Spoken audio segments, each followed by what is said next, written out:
Un sourire et un bonheur qui irradient, ils sont en plein travail. Jérémy Frérot et Florian de la Vega, qui cartonnent actuellement avec le chant des sirènes, ont choisi un artisanat de luxe girondin.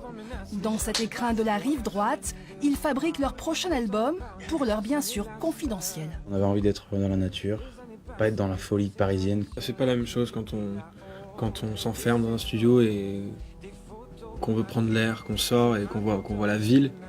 Et là, on s'enferme, on sort et on voit vraiment la nature et on se sent chez nous. Donc ça nous fait respirer un peu plus.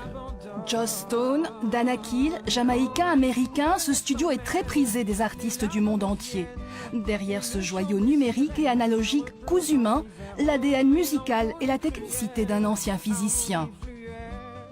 10 ans de travail pour monter tout ça, chercher du matériel qui sonne bien, virer celui qui sonne mal, faire un tri. Dans un style comme ça, dans lequel j'aurais aimé enregistrer. J'ai enregistré dans d'autres studios, mais qui ne me satisfaisaient pas. Et avec la vague analogique qui déferle, les professionnels ne s'y trompent pas. Serge a réussi à équiper son studio avec chaque élément de la chaîne, jusqu'à l'enregistrement sur bande magnétique, qui se faisait donc à l'époque, qui se fait malheureusement plus beaucoup. Et grâce à ça, on récupère une chaleur dans les graves, une précision dans les aigus qu'on n'arrive pas à retrouver dans le numérique.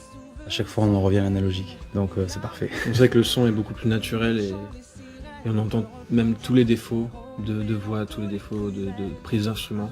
C'est ça qu'il faut. Un studio unique et deux artistes qui pensent pourquoi pas à un vinyle.